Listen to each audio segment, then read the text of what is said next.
오늘도 하나님의 은혜와 사랑과 평강이 우리 든든한 교회와 우리 든든한 교회에 속한 모든 성도들, 이 땅 위에 코로나로 인하여 정말 괴로워하는 모든 하나님의 백성들에게 위로와 평강과 치료와 기적이 넘치기를 주님의 이름으로 축복합니다. 오늘은 시편 142편 1절로 7절을 통해서 원통함을 호소하는 기도하는 제목으로 같이 은혜를 나누고자 합니다. 사람이 이 땅에서 살아가다 보면 힘들고 괴롭고 고통스러울 때가 분명히 있습니다. 왜 힘들고 고통스러운 그런 일들이 오는가에 대한 대답은 여러 가지가 있을 것입니다. 특별히 질병에 걸렸을 때도 왜 내가 질병에 걸렸을까? 그 여러 가지 이유와 원인이 있듯이 똑같은 그런 맥락에서 이 말씀을 들으시면 좋겠습니다. 첫째, 죄악으로 인하여 고통스러운 일이 올 때도 있습니다. 이럴 때는 전적으로 하나님께 무릎 꿇고 기도하고 회개하면 그냥 역사가 일어납니다. 두 번째로는 연단 가운데 오는 고통이 있을 수가 있습니다. 이럴 때는 참고 견디며 인내하다 보면 역사가 나타나게 됩니다. 고난 속에 더 좋은 일이 있음을 믿고 기다려야 되는 것입니다. 세 번째로는 자기의 부주의로 오는 경우가 있습니다. 이럴 때는 속히 깨닫고 조심하고 심사숙고하며 살아가는 자세를 가지고 살아가면 되는 것입니다. 네 번째로는 주변의 환경 가운데서 오는 경우도 있어요. 이럴 때는 하나님의 은총을 구하고 환난을 면하게 해달라고 하나님 앞에 간절하게 기도하면 되는 것입니다. 또 하나는 마귀, 사탄, 귀신, 악령의 역사로 인해서 오는 고통이 있습니다.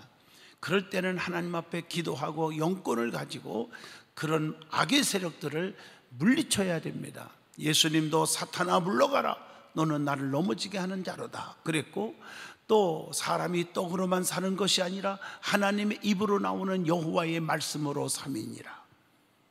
기록하였으되 주 너희 하나님을 시험하지 말라 하면서 다 물리쳤습니다. 그래서 하나님께서 역사하시는 것을 볼 수가 있습니다. 마지막으로 원치 않게 억울하게 고통이 오는 경우가 있습니다. 오늘 본문에 나오는 다윗은 이유가 없이 악인에게 억울하게 핍박을 받아서 쫓겨다녔습니다.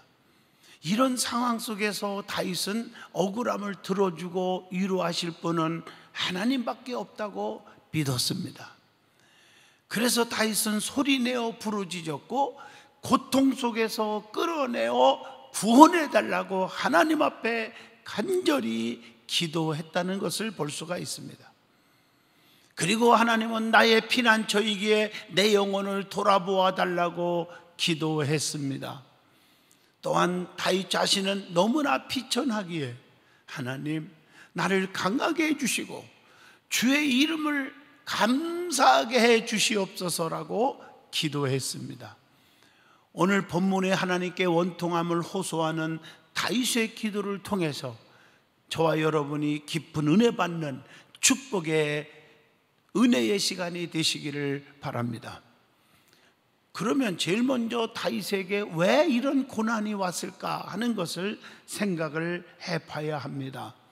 다윗이 하나님의 사랑을 받게 되어 원통함을 겪는 고난이 왔어요. 하나님의 사랑을 받으면 반드시 고난이 따른다고 하는 교훈을 우리에게 주고 있습니다. 다윗이 하나님의 사랑을 엄청나게 받으니까 고난이 온 거예요. 우리가 이 땅에 살다 보면 하나님의 사랑을 받으면 정말 고난이 옵니다. 많은 사람들이 핍박이 오고요, 멸시천대하고 또 조롱하고 또 고통이 오고 여러 가지 어려움이 올 때가 있습니다. 오늘 이 말씀을 통해서 힘이 되시기를 바랍니다. 창세기 4장 4절로 8절을 보면 하나님께서 피의 제사를 드린 아벨의 제사를 받으시고 땅의 소산으로 제사를 드린 가인의 제사를 받지 아니하셨기 때문에 가인이 아벨을 죽인 것입니다. 또 창세기 37장 28절 보세요. 아버지가 요셉을 너무너무 사랑했기 때문에 형제들이 핍박을 했고 결국에는 미디안 상인들에게 팔았습니다. 그로 인해서 요셉이 얼마나 고난을 겪었습니까? 그러나 그 억울하게 당하는 고난을 잘 견뎠더니 마지막에 원수 앞에 상을 베푸시고 또 그에게 총리가 되는 축복을 주셨지 않습니까? 교회 안에서도 하나님의 축복을 받은 자를 많은 성도들이 공격하고 따돌리고 능욕하는 것을 종종 보게 됩니다. 매우 위험한 신앙생활하는 사람들에 의해서 그렇게 되는 거죠. 우리는 분명히 알아야 합니다. 하나님의 은총을 받는 사람에게 마음속에 깊이 박수를 쳐줘야지 시기 질투하고 미워하고 그러면 절대로 잘못된 신앙이라는 것을 아셔야 합니다. 또 두 번째로는 사무엘상 21장 11절 보면 사울의 시기와 질투 때문에 그렇게 된 거예요. 사울은 천천히요 다윗은 만만이라 그렇게 했을 때 그때부터 사울이 다윗을 죽일 생각을 했다고 성경은 말합니다. 이 생각이 문제예요. 시기 질투가 생기니까 생각이 나쁘게 돌아가는 거예요. 우리가 이 생각, 안 좋은 생각은 아예 그냥 근원을 다 뽑아내야지 그 생각이 자꾸 깊어지면서 행동으로 옮기고 엄청난 죄악을 범하고 마는 것입니다. 사울이 하나님으로부터 버림받게 된 이유가 뭡니까? 성경을 잘 찾아보면 이유가 있어요. 교만 때문이에요. 교만. 하나님 앞에 처참하게 버림받아요. 그래서 사무엘상 13장 8절로 9절에 보면 교만하여 사무엘의 목회권을 건드렸음을 알 수가 있어요. 교만하여 주의 종을 가볍게 여겼다는 사실입니다. 잠언서 16장 18절 보면 교만은 패망의 선봉이요 거만한 마음은 넘어짐의 앞잡이니라 이렇게 말하고 있습니다. 또 사울은 기도하지 않았어요. 그리고 책임 전가하기를 아주 좋아했어요. 시기와 질투 때문에 버림받은 거예요. 사울은 천천히요 다윗은 만만이라 했을 때 시기 질투가 난 겁니다. 교회 안에서도 시기와 질투 때문에 시끄러집니다. 또 더 나아가서 하나님 앞에 혼쭐 나는 일을 생기게 됩니다. 예수님의 12제자 중에 중대한 일이 있을 때마다 12명 중에서 특별히 3제자만 주님이 데리고 다녔어요. 베드로와 요한과 야고보지요. 나머지 9명의 제자들은 시기 질투하지 않았다는 점을 제가 찾아보면서 은혜를 받았습니다. 아니 우리 9명은 제자 아니냐? 아니 오늘날로 말하면 봉고차 하나에 싣고 다니면 12제자 다 같이 다닐 수 있을 텐데 아니 3명만 데리고 다니고 우리 9명은 빼고 중대한 일 있을 때는 빼고 다니냐? 야 우리 제자 하지 말자. 아마 우리 같으면 그렇게 해고도 남았을 건데 나는 아무리 성경을 찾아봐도 그런 모습이 없었어요. 이게 바른 제자들의 모습이 아닌가 생각이 되어집니다. 예수님은 아주 중대한 일이 있을 때 3제자만 데리고 다녔어요. 마태복음 17장 1절 보면 변화산 사건 아시죠? 변화산에서 간절히 기도하실 때에 3제자들과 같이 갑니다. 또 마가복음 5장 36절로 37절 보면 해당장의 야이로의 딸을 살릴 때도 3제자만 꼭 데리고 가셨어요. 또 마가복음 14장 32절로 33절을 보면 겟셋마네 동산에서 땀방울이 변하여 핏방울 되도록 간절히 기도하실 때도 3제자만 데리고 가셨어요. 그런데 나머지 9명의 제자들은 불평하지 않았어요. 3제자를 향하여 시기와 질투하지 않았다는 것입니다. 우리는 이것을 배워야 합니다. 또한 다윗이 버림받지 않고 왕 중의 왕으로 쓰임받은 이유가 뭘까? 사울은 버림받은 이유를 얘기했고 다윗은 버림받지 않고 쓰임받았어요. 그 이유가 있어요. 사무엘하 12장 13절 보면 다윗이 나단에게 이르되 내가 여호와께 죄를 범하였노라 하매 나단 선지자의 책망을 받을 줄 아는 겸손한 자였습니다. 그리고 시편 51편 1절로 2절에도 보지만 주의 종의 책망에 침상을 적시고 회개할 줄 아는 사람이었기 때문에 하나님이 다윗을 쓰셨다, 그 말입니다. 그것뿐 아닙니다.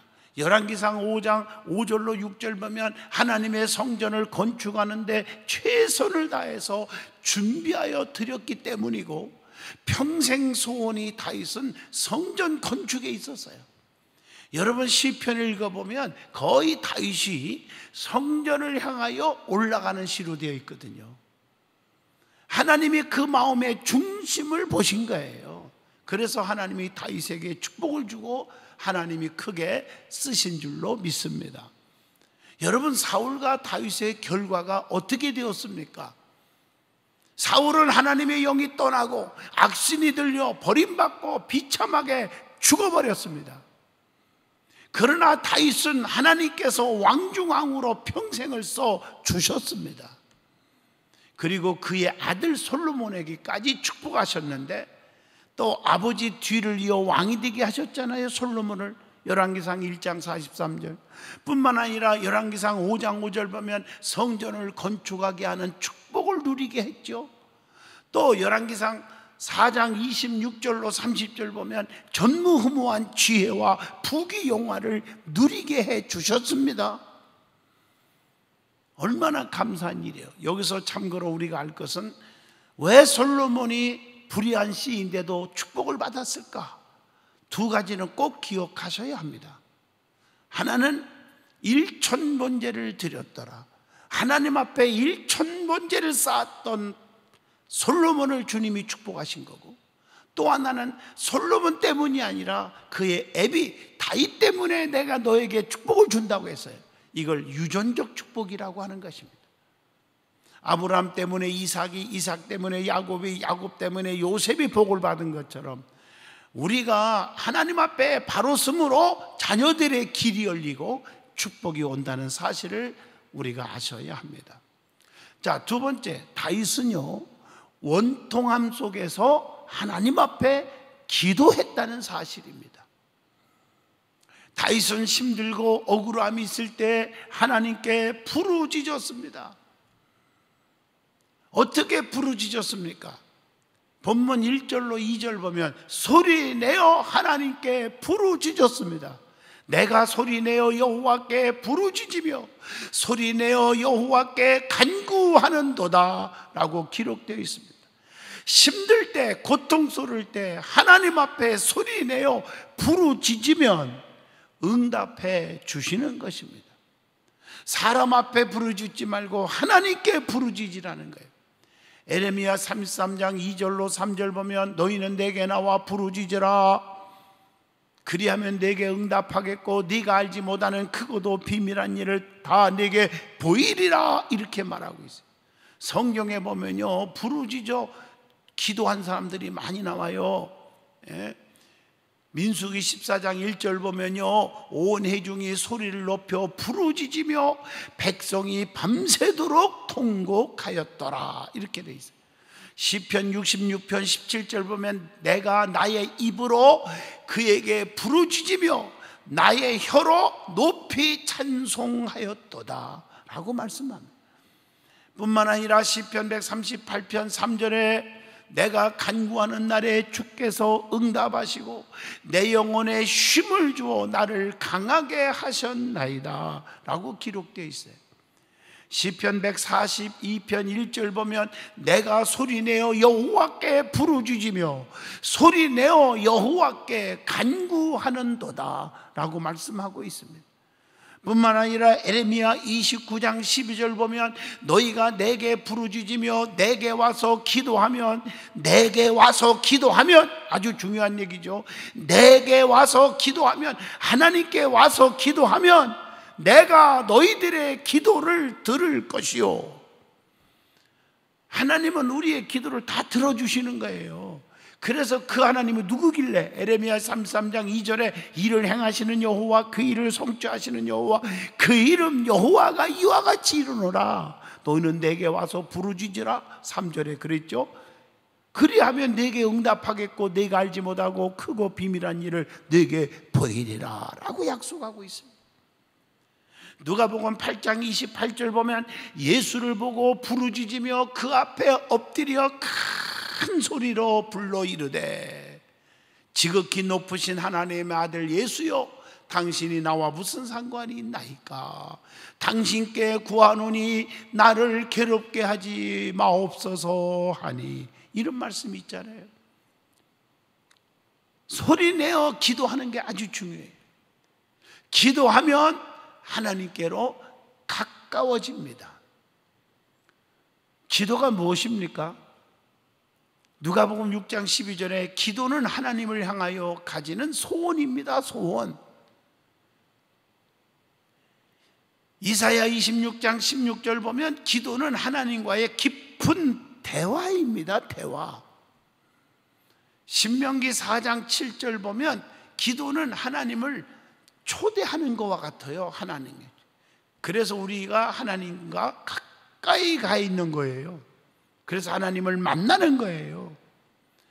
디모데전서 4장 5절 보면 하나님의 말씀과 기도로 거룩하여짐이니라. 기도는 하나님 안에서 만나는 체험이고 우리가 기도로 거룩하여지는 것입니다. 기도는 또한 자신을 회복하는 겁니다. 욥기서 33장 26절 보면 그는 하나님께 기도함으로 하나님의 은혜를 베푸사 그로 말미암아 기뻐 애치며 하나님의 얼굴을 보게 하시고 사람에게 그의 공의를 회복시키시느니라 라고 말씀합니다. 기도는 또한 하나님의 목적에 이르게 해주신다고 이사야 53장 12절에도 말씀하고 계십니다. 또한 기도는 하나님을 찾는 신앙의 결단입니다.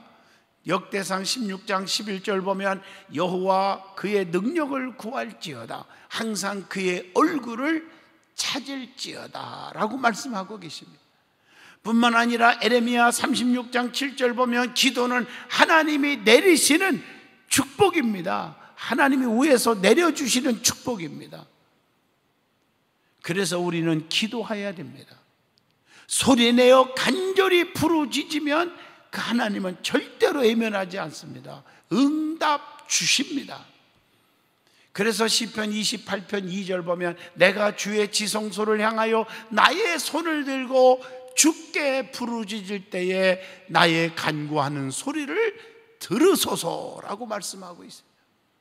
시편 77편 1절로 2절에 봐도 내가 내 음성으로 하나님께 부르짖으리니 내 음성으로 하나님께 부르짖으면 내게 귀를 기울이시는도다 라고 말씀하고 계십니다.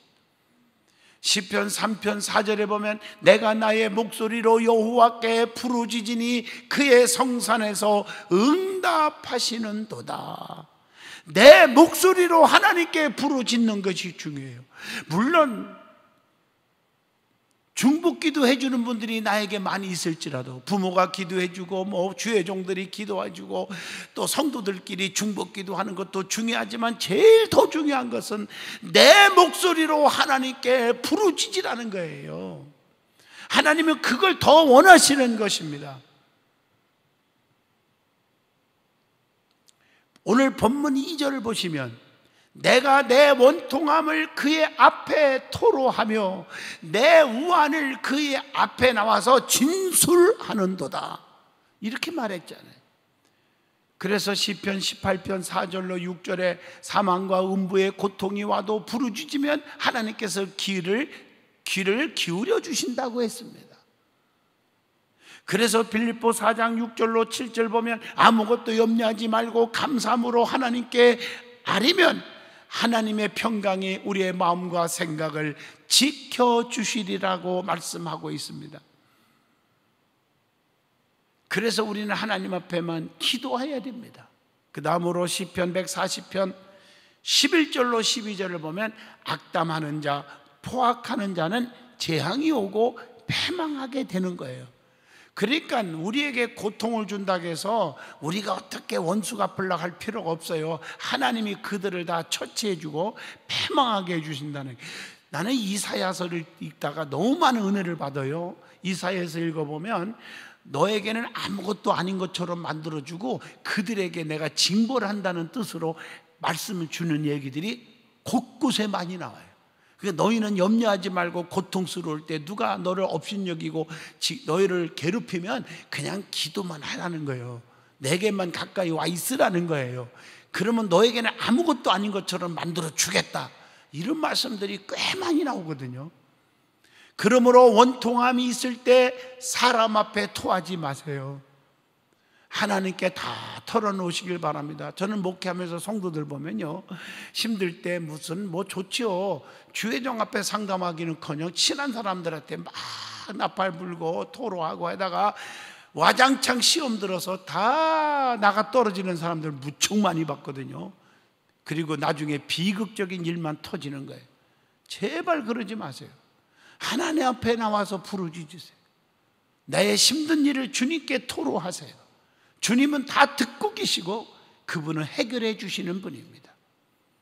두 번째로 오늘 본문 3절로 6절입니다. 하나님을 나의 피난처로 삼고 기도했다는 것입니다. 그래서 3절 말씀처럼 내 영이 상하고 고통스러운 것을 하나님이 아신다고 고백을 하고 있습니다. 여러분 아시다시피 하나님은 모르는 것이 없이 다 알잖아요. 시편 138편 6절에도 하나님은 높이 계셔도 낮은 자를 살피시고 멀리서도 교만한 자를 다 아심이다 라고 말씀했잖아요. 세상에서는 자기가 숨을 피난도 없고 나를 아는 자도 없다고 오늘 본문 4절에 고백을 하잖아요. 그렇기 때문에 나는 하나님밖에 의지할 수밖에 없다는 얘기입니다. 오늘 본문 6절에 보면 내가 너무 비천하다고 겸손히 고백하면서 나를 핍박자들에게서 건져달라고 하나님 앞에 간절히 기도를 드립니다. 5절 보면 주님만이 나의 피난처이심을 믿고 고백하고 그분께 부르짖었다는 것입니다. 그래서 성경에 보면 나의 힘이 되신 여호와여 내가 주님을 사랑합니다. 주는 나의 반석이시고 산성이시고 요새시고 구원의 뿌리시고 피할 바위가 되십니다라고 시편 18편에 고백을 하고 있지 않습니까? 그리고 하나님께서 붙드시는 자가 있어요. 성경을 보면 하나님은 누구든지 다 붙잡아 주는 게 아니더라고요. 시편 3편 5절에 보면 내가 누워 자고 깨었으니 여호와께서 나를 붙드심이로다. 성도들을 붙드시고 계신다. 시편 37편 17절 보면 의인들을 하나님이 의롭게 사는 자들을 붙드신다고 하겠어요. 또 시편 55편 22절 보면 내 짐을 여호와께 맡기라 그가 너를 붙드시고 의인의 요동함을 영원히 허락하지 아니하시리로다. 그렇게 말했어요. 다 맡기고 사는 사람을 주님이 붙드신대요.